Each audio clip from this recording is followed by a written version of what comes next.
குறைபாடுகளும்.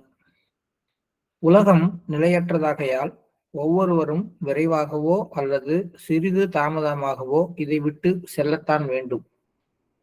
ஆனால் சிலர் எந்த சுமையும் இல்லாமலும் சிலர் சுமைகளுடனும் செல்கிறார்கள். பெரும்பான்மை மக்கள் தங்கள் சொத்துக்களையும் செல்வங்களையும் விட்டு செல்கிறார்கள்.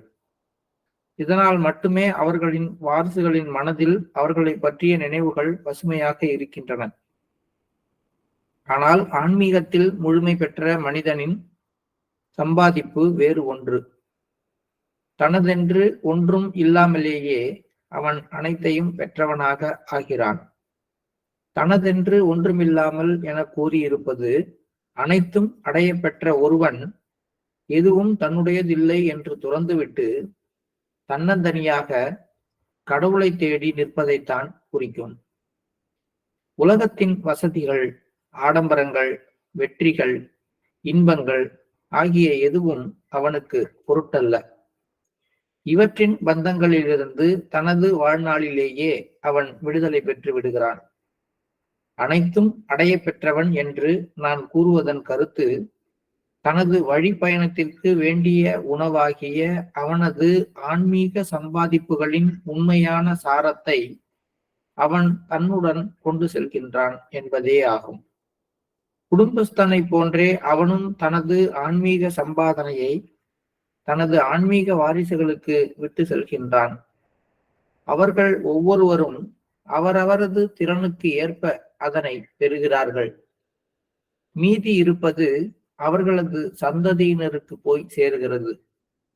இந்த ஆன்மீக செல்வம் தீட்சை பெற்றவர்களுக்கு மட்டுமே கிடைக்கிறது. ஏனெனில் ஆன்மீக நியதிப்படி ஆன்மீக வாரிசுக்கே அதை பெறும் தகுதி உண்டு.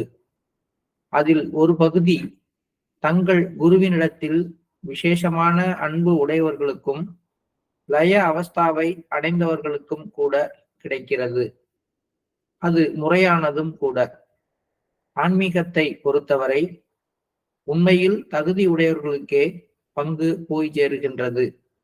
ஆகவேதான் அபியாசிகள் தங்களை தகுதி உடையவர்களாக ஆக்கிக் கொள்ள வேண்டும் என ஊக்குவித்து மீண்டும் மீண்டும் நான் எழுதியுள்ளேன்.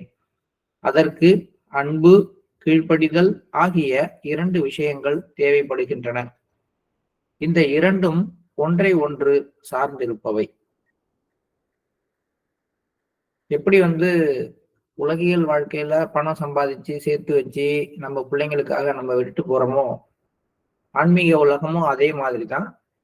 அங்கேயும் நம்ம எந்த அளவுக்கு முன்கூட்டியே பயிற்சி செய்து ஆன்மாவிற்கு உணவாகிய அந்த டிரான்ஸ்மிஷனை உள்ள ரிசீவ் பண்ணி நம்ம எடுத்துக்கிறோமோ, எந்த அளவுக்கு ஆன்மீக செல்வத்தை நாம் சேர்த்து வைக்கிறோமோ அந்த அளவுக்கு அது நம்முடைய ஆன்மாவின் பயணத்திற்கு பயன்படுவதோடு நம்ம பெற்ற அனைத்தையும் நம்முடைய வாரிசுகளுக்கும் நம்மளால விட்டுட்டு போக முடியும்.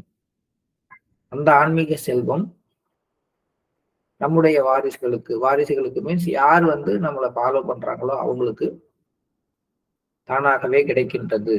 அதுக்கு சொல்றாரு, தீட்சை பெற்றவர்களுக்கு மட்டுமே இது சாத்தியம். தீட்சைனா என்ன? தீட்சைனா இணைப்பு.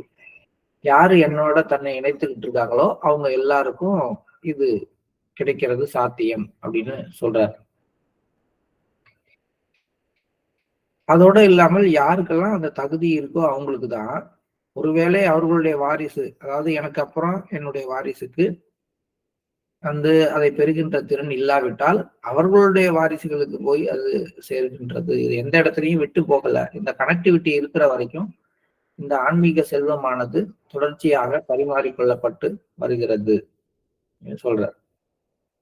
இந்த மாதிரியான ஒரு பரிமாற்றம் நடக்கிறதுக்கு 2 அடிப்படை விஷயங்கள் தான் தேவை. ஒண்ணு அன்பு, இன்னொன்னு கீழ்ப்படிதல். தீட்சை பெறுதல் என்பது அத்தியாவசியமான ஒன்று. அதன் உதவியின்றி ஆன்மீகத்தில் எதுவும் நடக்காது என்பது உண்மையே. உண்மையாகவே உயர்நிலைகளை அடைவதற்கு இது அவசியமாக தேவைப்படுகிறது. யாரேனும் ஒருவர் உயரிய நிலைகளின் தன்மைகளை தனக்கு தானே உருவாக்கி கொண்டு விட்டால் அது வேறு விஷயம். அப்போதும் கூட அவர் அந்த பெரும் பேரருள் கிடைக்க பெறாதவராகவே இருப்பார். தீட்சை அளிப்பவர் அதற்கு பின் மகன்பால் தந்தை கடமைப்பட்டிருப்பது போல கடமைப்பட்டவர் ஆகின்றார். மகன் எவ்வளவுதான் விஷமத்தனம் புரிந்தாலும் அவனை தன் சொந்த மகன் என்றுதான் அவர் சொந்தம் கொண்டாடுகிறார். பெற்றோர் எனும் உறவு மாறாமல் அப்படியே இருக்கின்றது. ஆம், ஆன்மீகத்தில் குறிப்பிட்ட நபர்களின் விஷயத்தில் யார் ஒருவரையும் அவசியம் ஏற்படுமாயின் குரு தன்னிடமிருந்து விலக்கிவிட முடியும். ஆன்மீகத்தில் குறிப்பிட்ட நபர்களின் விஷயத்தில் யார் ஒருவரையும் அவசியம் ஏற்படுமாயின் குரு தன்னிடமிருந்து விலக்கிவிட முடியும். ஆனால் இது மிகவும் தவிர்க்க முடியாத ஒரு சிலரின் விஷயத்தில் குருவால் மட்டுமே தீர்மானிக்கப்பட்டு செயல்படுத்தப்படுகிறது. ஆன்மீக ஆர்வலரின் நம்பிக்கை பக்குவப்பட்டு அவரிடம் தீவிரமான அன்பு இருந்தால் மட்டுமே தீட்சை அளிக்கப்பட வேண்டும் என்பது தீட்சை அளிப்பதற்கான நியதி ஆகும். இந்த விஷயம் கொஞ்சம் ஒரு குழப்பமான விஷயமாகவும் இன்னும் ரகசியமான விஷயமாகவும் பாதுகாக்கப்பட்டு வருகின்ற ஒண்ணுதான். இப்ப நம்ம 3 சிட்டிங் வாங்குறோம் இல்லையா, அதை அறிமுக தியானம்னு சொல்றோம், இனிஷியேஷன் அப்படின்னு சொல்றோம். அறிமுக தியானம்னு சொல்றோம், சாரி, இன்ட்ரோடக்ஷன் அப்படின்னு. அப்புறம் சகஜ மார்க்கத்துல இனிஷியேஷன் ஒண்ணு இருக்கு. இனிஷியேஷன், தீட்சை பெறுதல் அப்படின்னு ஒண்ணு இருக்கு. இந்த தீட்சை பெறுதல் அப்படிங்கிறது ஏதோ ஒரு நேரத்துல மாஸ்டரால சில பேருக்கு செய்யப்பட்டு கொண்டு வருகிறது, எல்லாருக்கும் செய்யப்படுறது இல்லை. அல்லது குறிப்பிட்ட புள்ளிகளை தாண்டினவர்களுக்கு அந்த தீட்சையானது அளிக்கப்படுகிறது. அது நேரடியாகவோ சூட்சுமமாகவோ அளிக்கப்படுகிறது. எனக்கு தெரிந்த வரைக்கும் எனக்கே 2-3 பேருக்கு தெரிஞ்சு மாஸ்டர் கூப்பிட்டு இது மாதிரி இனிஷியேட் பண்ணிருக்கேன் உன்ன அப்படின்னு சொல்லி வர சொல்லி இனிஷியேட் பண்ணப்பட்டிருக்கு. அந்த இனிஷியேட் பண்றதுங்கிற விஷயம் யாருக்கு நடக்குது, ஏன் நடக்குது அப்படிங்கிறது குரு ரகசியமா தான் வச்சிருக்காரு. ஒரு சீனியர் பிரிசப்டரை அவரை கூப்பிட்டு நீ 5 நாளைக்கு வா எங்க வீடு, நான் எடுத்துட்டு போ, சிட்டிங் எடுத்துட்டு போ, ஒன்னு நான் இப்பதான் உனக்கு தீட்சை கொடுத்துருக்கேன் அப்படின்னு சொல்லியே மாஸ்டர் அனுப்பியிருக்காரு. அதே மாதிரி பல பேர் அவங்கள கூப்பிட்டு உங்களுக்கு இன்னைக்கு மாஸ்டர் இனிஷியேஷன் பண்றாரு சொல்லியிருக்காங்க. அது மாதிரியாக சில பேருக்கு இந்த இணைப்பு நடக்குது. அப்ப மற்றவங்களுக்கு எல்லாம் நடக்கலையா அப்படின்னா, மற்றவங்களுக்கும் நடக்குது. சில பேருக்கு சூட்சுமமா நடக்குது, சில பேருக்கு நேரடியா நடக்குது. ஆனா அது முதல் 3 தியானங்கள், நம்ம ஃபர்ஸ்ட் 3 சீட்டிங் எடுக்கிறோம்ல, அது மாதிரி கிடையாது. அது கொஞ்சம் டிஃபரெண்டான ஒரு விஷயமாக இருக்கு. எனக்கு தெரிந்த வரைக்கும் ஒரு தீட்சை பெறுவதற்கான தகுதி ஒரு சீடனுக்கு வரும் பொழுது குறைஞ்சபட்சம் ஒரு 3 புள்ளிகளையாவது கொஞ்சம் நகர்ந்து தொற்றுக்கணும் அப்படின்னு நான் நினைக்கிறேன். அது உண்மையா இல்லையா அப்படிங்கிறத ஒரு காலகட்டத்துல மாஸ்டர் பேசுற அன்னைக்கு நம்ம புரிஞ்சுக்குவோம். ஆனா தீட்சைனா ஒரு அன்பிரேக்கபிள் கனெக்ஷன், அவ்வளவுதான். அதாவது ஒரு டிவைனிட்டியோட ஒரு கனெக்ஷனை கிரியேட் பண்ண, அந்த கனெக்ஷன் அதுக்கப்புறம் உடையவே உடையாது அப்படிங்கிறதான் தீட்சை. உதாரணத்துக்கு தான் பாபுஜி சொல்ற அந்த பெற்றோர்கள் மகன்கிற கான்செப்ட். ஒரு தடவை எனக்கு ஒருத்தன் பையனா பிறந்துட்டான் அப்படின்னா அந்த ஒரு பிறவி முழுக்க அவன் என்னுடைய பையன்தான். இதை யாராலையும் பிரேக் பண்ண முடியாது. ஏன்னா அவன் நீ எனக்கு அப்பா இல்லை, நான் அவனுக்கு பிள்ளை இல்லைன்னு தனியா பிரிஞ்சு போகலாம், சட்டப்பூர்வமாக சொத்துக்களுக்கு சம்பந்தம் இல்லைன்னு எழுதி வாங்கலாம். பட் என்னுடைய பையன் அப்படிங்கிற அந்த விஷயத்த யாராலையும் பிரேக் பண்ணவே முடியாது கடைசி வரைக்கும். இதுதான் தீட்சையில நடக்குது அப்படிங்கிறது. அப்ப தீட்சைங்கிறது ஒரு இட்டர்னல் கனெக்ஷனை கிரியேட் பண்ற ஒரு சங்கல்பா. அது குருநாதரால ஒரு சீடருக்கு கொடுக்கப்படுவது அவசியம். அது கொடுக்கப்பட்ட பிறகுதான் அவர் முழுமையாக அந்த சொத்துக்கு உரிமை கொண்டாட முடியும். இப்போ ஒரே ஒருத்தருக்கு தான் தீட்சை கொடுக்கப்படுது. ஆனா இல்ல, யாருக்கெல்லாம் அந்த ஒரு தகுதி இருக்குதோ அவர்களுக்கெல்லாம் மாஸ்டர் அவர்களை இனிஷியேட் பண்ணி அந்த ஒரு கனெக்ஷனை கிரியேட் பண்றாரு. யாரோட கனெக்ஷனை கிரியேட் பண்றாரு? குறைஞ்சபட்சம் நம்மளை பிரைட்டர் வேர்ல்டோட கனெக்ட் பண்றாரு. அதிகபட்சம் பாபுஜி, லாலாஜி அவங்களுடைய 1944 விஸ்வாச பார்க்கும்போது கடவுளிடமிருந்து நேரடியாக தீட்சை பெறுகிறார். அதாவது கடவுளோடு நேரடியாக இணைப்பை பெறுகிறார் பாபுஜி. இது வரைக்கும் இந்த ஆன்மீக வரலாற்றுல இந்த யூனிவர்ஸ்ல யாருமே அடையாத ஒரு நிலை. அதுவும் தீட்சை தான். இப்போ தீட்சைங்கிறது வெவ்வேறு மட்டங்கள்ல வெவ்வேறு விதங்கள்ல இணைப்பு ஏற்படுத்துற ஒரு விஷயம். இந்த இனிஷியேஷன் அப்படிங்கிறது ஒரு காலகட்டத்துல ஃபுல் ப்ரிசெப்டர்ஸ் அவங்களுக்கு அந்த வாய்ப்பு கொடுக்கப்பட்டது. மாஸ்டர் நேரடியாக செய்தார். அது இன்னமும் நடந்துகிட்டு தான் இருக்கு. வெவ்வேறு மட்டங்கள்ல வெவ்வேறு அளவுகள்ல நடக்கிறத நம்ம பார்க்கிறோம். அதை பத்தி தான் பாபுஜி இதுல சொல்றாரு. என்னாலையும் இதுல அதிக விளக்கங்கள் சொல்ல முடியாது. ஏன்னா எனக்கும் இதுக்கு மேல அதுல பெரிய அனுபவங்கள்லாம் இல்லை. ஆனா இந்த அறிமுக தியானம் அப்படிங்கிறது வேற, தீட்சை அப்படிங்கிறது வேற. சகஜ மார்க்கத்திலையும் தீட்சைங்கிற விஷயம் இருக்குங்கிறத மட்டும் நம்ம தெரிஞ்சு வச்சுக்குவோம். அந்த தீட்சை பெறுபவர்கள் இல்லாதவங்களை பத்தி தான் சொல்றாரு. யார் தீட்சை பெறலையோ அவங்க எந்த நிலைமைக்கு போனாலும் கூட தானாகவே முயன்று ஆன்மீகத்துல மேலான நிலைகளுக்கு போகலாம். 4வது புள்ளிக்கு 5வது புள்ளிக்கு போகலாம். பட் அந்த கனெக்ஷன் போல்டான அன்பிரேக்கபிள் கனெக்ஷனாக இருக்காது. அதே நேரத்துல ஒரு தீட்சை பெற்றவன் அந்த தியானம் எல்லாம் பண்றதுல ஒழுங்கா இல்லாம போனா கூட அவருடைய கனெக்ஷன் கட் ஆகிறது கிடையாது. பட் இன் சம்ஹவ்வே அது யார்கிட்ட கனெக்ட் பண்ணிக்கிட்டாங்களோ அவங்களுக்கு அது பாதிப்பை ஏற்படுத்தலாம். அது வேற விஷயம். ஆனா இது இப்படிதான் ஒருத்தன் என்னதான் ஒரு வீட்டுல போய் இருந்து அந்த வீட்டுக்காக சேவை செஞ்சு என்னதான் பண்ணாலும் அவர் இருக்கிறப்ப வேணும்னா அந்த சொத்தை பயன்படுத்திக்கலாம் அப்படிங்கிறத தாண்டி அவருக்கு அந்த சொத்து மேல உரிமை கிடையாது. அதே நேரத்துல ஒரு வீட்டுல பையனா பிறந்தவன் அவங்க அப்பா சொன்னதை கேட்டுட்டு இருந்தாலும் நல்ல விஷயம்தான். கேட்கலன்னா கூட அந்த சொத்துக்கான உரிமை அவனை விட்டு போறது இல்லை. இதுதான் நம்ம உலகியல் வாழ்க்கையில, இதுதான் ஆன்மீக வாழ்க்கையிலையும் நடக்குது அப்படின்னு பாபுஜி சொல்றாரு. என்ன சொல்றாரு? மகன் எவ்வளவுதான் விஷமத்தனம் புரிந்தாலும் அவனை சொந்த மகன் என்றுதான் அவர் சொந்தம் கொண்டாடுகின்றார். அது மாதிரிதான் தீட்சை நடந்துச்சுன்னா இதுதான். அதாவது முழு பொறுப்பும் ஆன்மீக வாழ்க்கைக்கான முழு பொறுப்பையும் குரு ஏத்துக்கிறது தான் அந்த தீட்சை. அப்ப யாருக்காக ஏத்துக்கிறாங்க, ஏன் ஏத்துக்கிறாங்க, அவங்களுக்குள்ளார அந்த உணர்வு ஏன் வருது அப்படிங்கறதுதான் கேள்வி. எடுத்துக்கிறாங்க. இப்பயும் மாஸ்டர்ஸ் 3 அறிமுக தியானம் கொடுத்த பிறகு நம்மள முழு பொறுப்பு ஏத்துக்கிறாங்க அப்படின்னா கூட இது வேற மட்டத்துல இந்த முழு பொறுப்பு. அந்த உண்மையான அந்த முழுமையான பொறுப்புங்கிறது அவங்க யாருக்கு தீட்சை கொடுக்குறாங்களோ அவங்களுக்கு எடுத்துக்கொள்ளப்படுகிறது.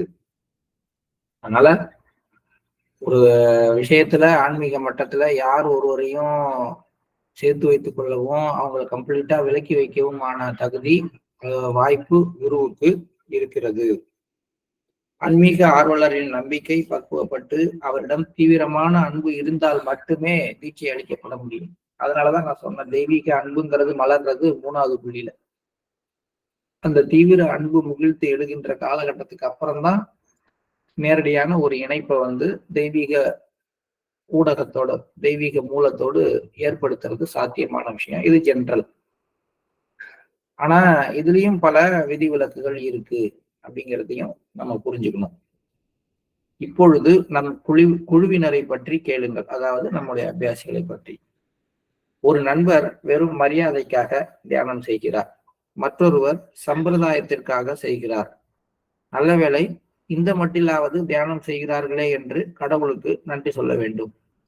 ஒரு நண்பர் அவ்வப்போது மட்டுமே தியானம் செய்வார். நானே அவரை தினமும் தியானம் செய்பவராக ஆக்க வேண்டும் என்று அவர் விரும்புவார். இதுவும் கூட ஏதோ பரவாயில்லை. இன்னும் யாராவது தங்களுக்கு கஷ்டங்கள் துயரங்கள் வரும்போது கடவுளை நினைப்பதற்கு பதிலாக என்னை நினைத்து தெய்வ நிந்தனை செய்வதிலும் ஈடுபடலாம். எவருக்கும் உண்மையான அக்கறை இருப்பதாக தெரியவில்லை. நம்ம எப்படிலாம் மெடிடேஷன் பண்றோம் அப்படிங்கிறத பத்தி பாபுஜி எழுதுறார். இது 1945 50 எழுதின விஷயம். இப்பயும் நம்ம இப்படிதான் இருக்கிறோம், அப்பயும் இப்படிதான் இருந்திருக்காங்க சில பேர் அப்படிங்கிறத சொல்றாரு.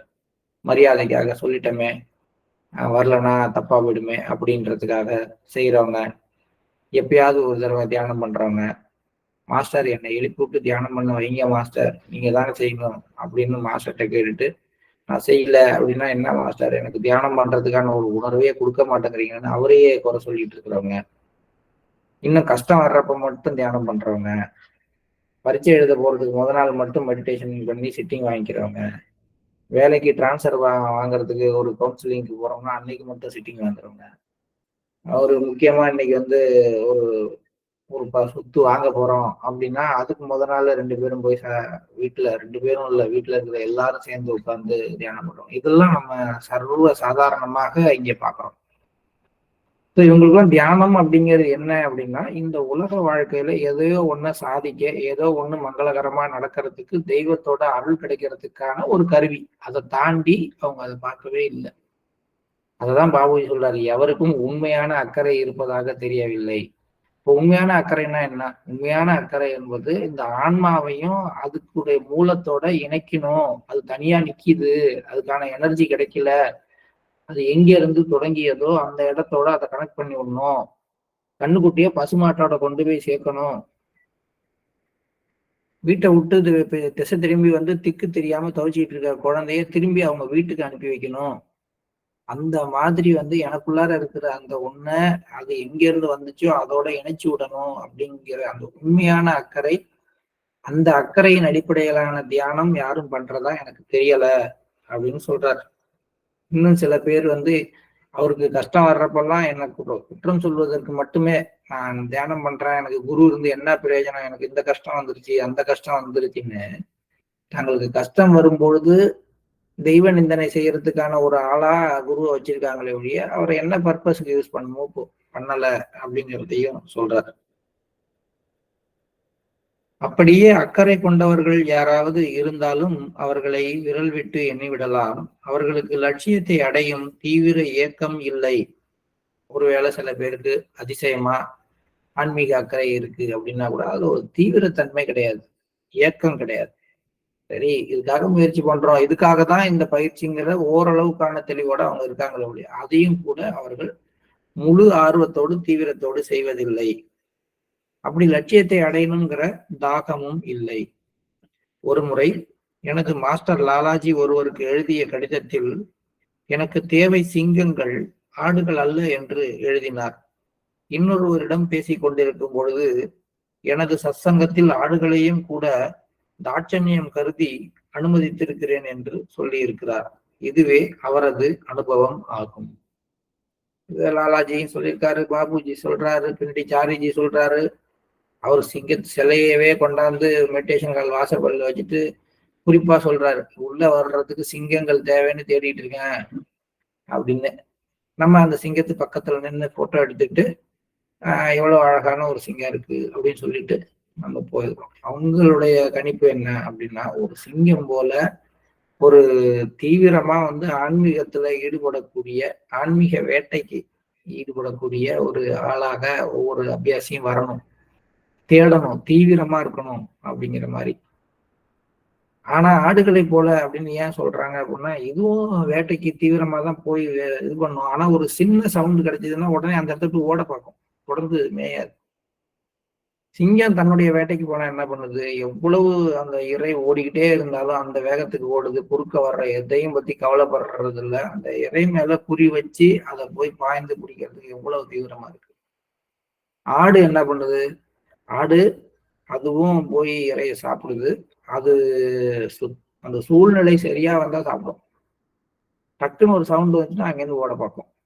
எவ்வளவு அந்த உணவை அடைந்தே தீரணுங்கிற எண்ணம்லாம் அதுக்கு கிடையாது. இந்த சிங்கம் ஆடுங்கிறத வந்து பல கான்செப்ட்ல பார்க்கலாம். அது ஒரு கான்செப்ட் என்னன்னு கேட்டா, அந்த தெய்வீக இயக்கம், அந்த தெய்வீக உணவை நான் அடைந்தே தீருவேன்னு போற ஆளுக்கும் ஒரு சின்ன தடை வந்தா கூட அதை விட்டுட்டு போறவங்களையும் கம்பேர் பண்ணலாம். அதுல எனக்கு தேவை சிங்கங்கள் தான், ஆனால் தாட்சண்யம் கருதி ஒரு அதுக்கும் உணவுக்காக தேடி வந்திருக்கு, அது உண்மையிலேயே அதுக்கு கோழைத்தனம் இருக்கு, கொஞ்ச நாள் கழிச்சு ஒரு கஷ்டம் தான் விட்டுட்டு போயிடும், இதுக்கு ஏன் இதை சொல்லி கொடுக்கணும்னு இல்லாம அதையும் சேர்த்து உட்கார வச்சு நான் சொல்லித்தரேன், அதுக்கும் அந்த உணவை அளிக்கிறேன் அப்படின்னு சொல்றாரு.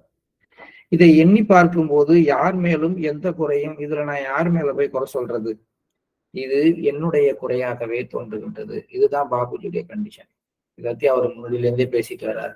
உலகத்துல யார்கிட்ட எந்த குறையை கொண்டாலும் அது அவர்களுடைய குறையாக தெரியாமல் என்னுடைய குறையாகவே எனக்கு தெரியுது அப்படிங்கிறது எனக்கு கண்டிஷனா மாறி போச்சுங்கிறத பாபுஜி ஏற்கனவே சொல்லியிருக்காரு.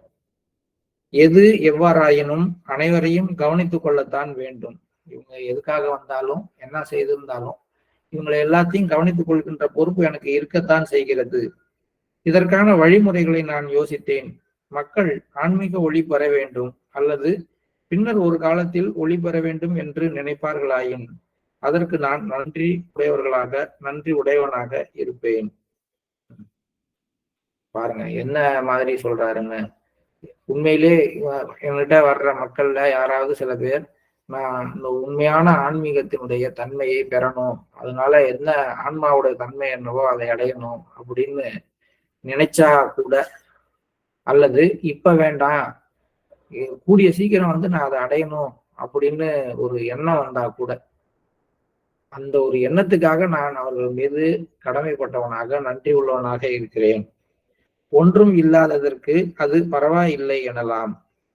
இந்த ஒரு எண்ணத்தை வைத்துக்கொண்டு ஏதாவது ஒரு சிறு வேலையாவது நடக்க இருக்கும் வாய்ப்பு உண்டு. எப்படியாயினும் நமது நோக்கம் சரியானதே. கீழ்கண்ட நிகழ்ச்சியில் இருந்து எனது இதயத்தின் தன்மையை பற்றி நீங்கள் உணரலாம். நேற்று நான் அலுவலகத்தில் இருந்து வீடு திரும்பிக் கொண்டிருந்த போது சாலையின் ஒரு புறத்தில் ஒரு குரங்கு அடிபட்டு உயிர் பிரியும் நிலையில் கிடந்தது. அதை பார்த்து நான் மிகவும் இரக்கம் கொண்டேன். என்னால் எதுவும் செய்ய முடியவில்லை. அதன் நிலைமை வருங்காலத்தில் இதைவிட நன்றாக ஆக வேண்டும் என்பதற்காக நான் அங்கு ஒரு நிமிடம் நின்று அதற்கு டிரான்ஸ்மிஷன் செலுத்தினேன். இதற்கு மேல் நான் எதுவும் செய்ய விரும்பவில்லை. எதை எப்படி சொல்றாருன்னு பார்க்கும் பொழுது அப்படிதான்.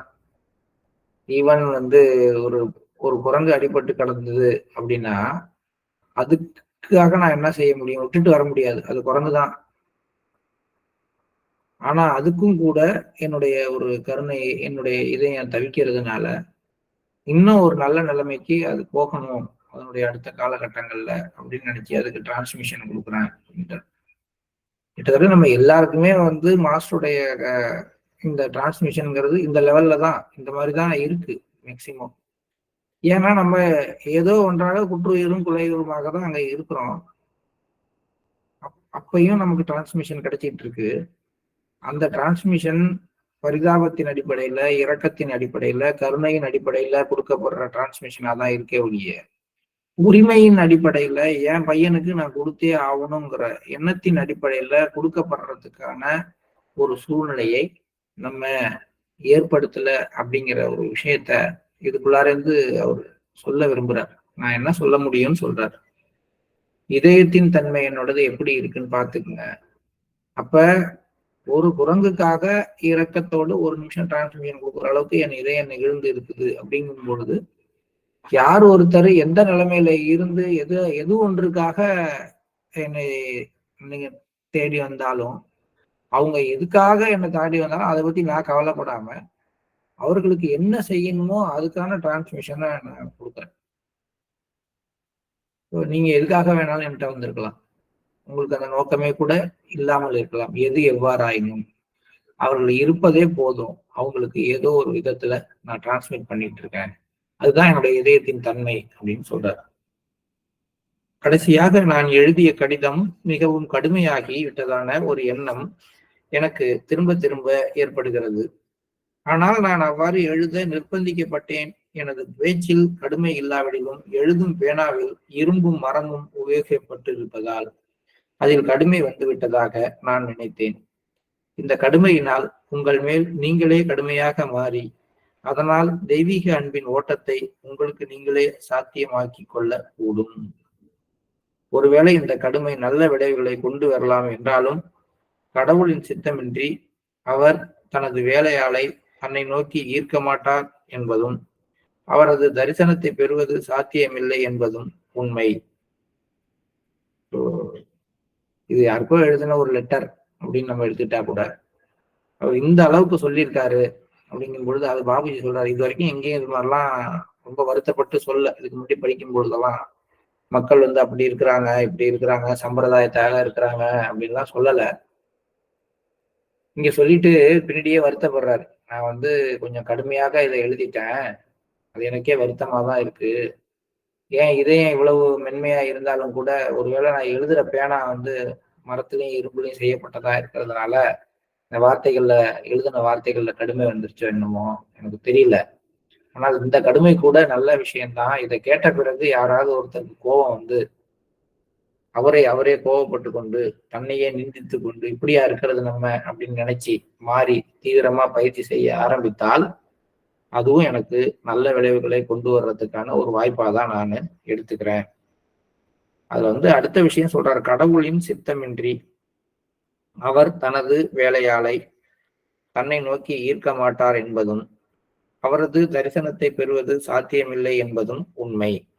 எல்லாத்துக்கும் டிவைன் வில் பின்னாடி இருக்கணும். அதான் தெய்வத்தால் ஆகாது எனினும் அப்படிங்கிற வார்த்தையில திருவள்ளுவரும் அதுதான் சொல்றார். கடவுளுடைய சித்தமின்றி அவரை நீங்கள் அடைவது என்பது சாத்தியமில்லை. அவரை நோக்கி ஈர்க்கப்படுவது என்பது சாத்தியமில்லை. தனது பணியால் ஒருவனை தன்பால் கவர்ந்தெழுப்பதற்காக கடவுள் ஏன் தன்னை சிரமப்படுத்திக் கொள்ள வேண்டும் என்ற ஒரு கேள்வி இங்கு எழுகிறது. ஏனால் கடவுளுக்கும் கூட ஒரு நோக்கம் என்று ஒன்று இருக்குமானால் அவரும் நம்மை போன்ற குடும்பஸ்தராக விடுவார் என்றே நான் நினைக்கிறேன். மேலும் நம் நோக்கம் கடவுளுடன் இணைவது என்று இருக்கும்போது நாம் அதற்கேற்ற வழிமுறைகளைத்தான் மேற்கொள்கிறோம் என்பதும் உண்மையே. பயிற்சி என்று சொல்லப்படுவது இதுவே ஆகும். ஆக பயிற்சி என்பது தியானம் அப்படின்னு குறுகிக்காதீங்க. பயிற்சி என்பது கடவுளை நோக்கி செல்வதற்கு நான் செய்யற எல்லா முயற்சிகளும் பயிற்சி தான்.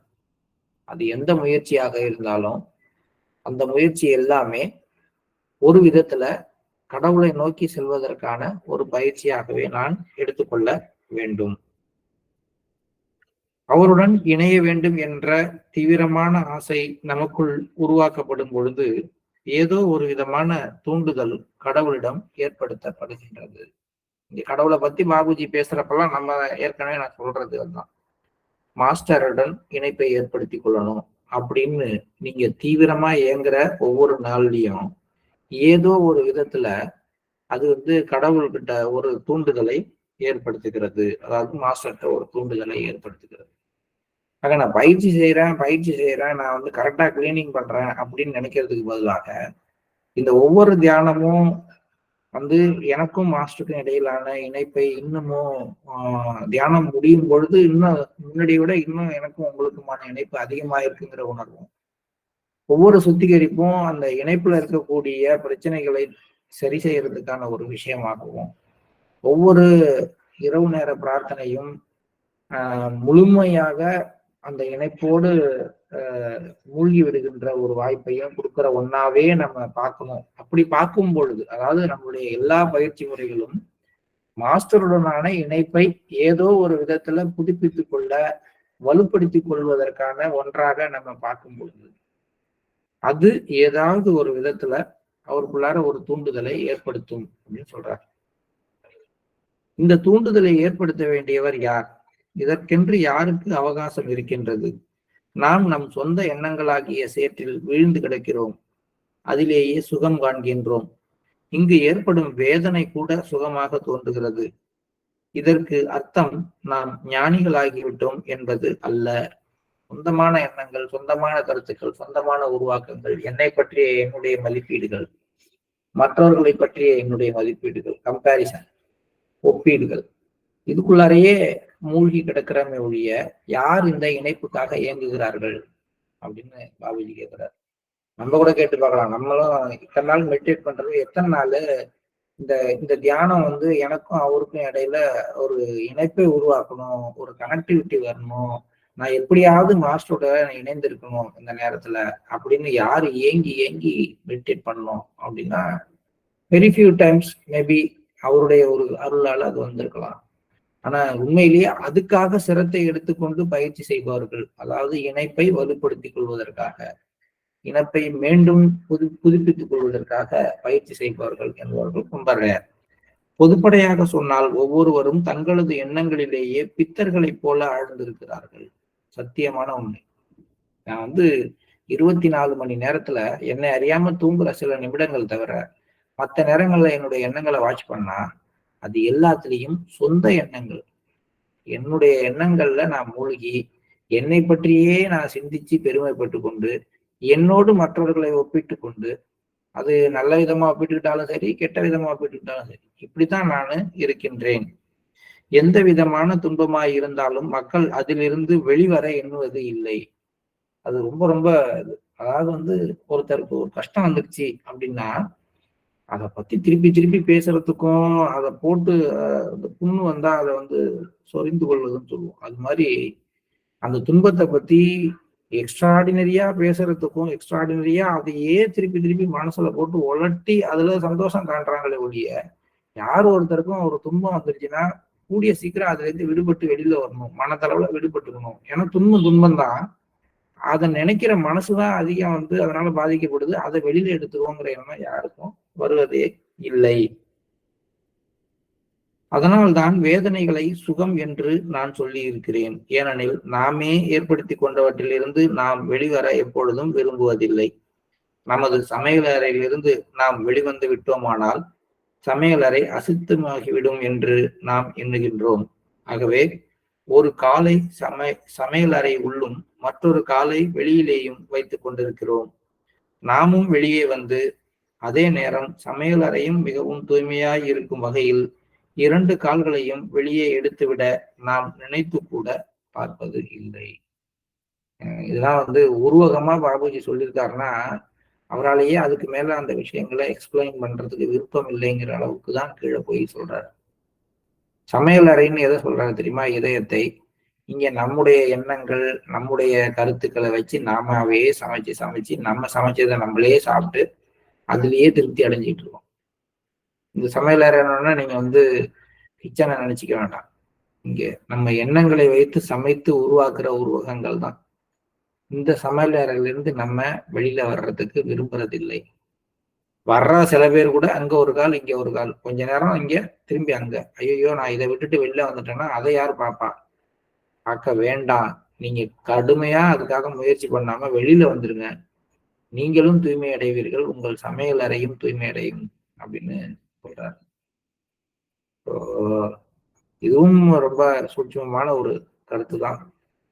இதை விளக்குறதை விட இந்த உணர்வு ஒவ்வொருத்தருக்கும் வரட்டும் அப்படின்னு நம்ம பிரார்த்தனை பண்ணிக்குவோம். நம்ம ஒவ்வொருத்தருக்குள்ளாரையும் பாபுஜி என்ன உணர்வோட இதை எழுதினாரோ அந்த உணர்வு மேம்படட்டும். அது நமக்கு உள்ளார்ந்த வழிகாட்டுதலை ஏற்படுத்தும். இன்றைய தியானம் உண்மையிலேயே நமக்கு மாஸ்டரோடு இணைப்பை ஏற்படுத்தி கொள்ள வேண்டும் அப்படிங்கிற ஒரு இயக்கத்தை கொடுப்பதாக, அந்த இயக்கத்தோடையே இன்னைக்கு காலை தியானத்துல நம்ம அமர்வோம். அந்த இணைப்பு அது தீட்சையாக மாறட்டும். நமக்கும் மாஸ்டருக்கும் இடையில யாராலும் பிரிக்க முடியாத ஒரு இணைப்பாக மலரட்டும் அப்படிங்கிற ஒரு பிரார்த்தனையோட இன்னைக்கு காலை தியானத்திற்கு நாம் செல்லலாம்.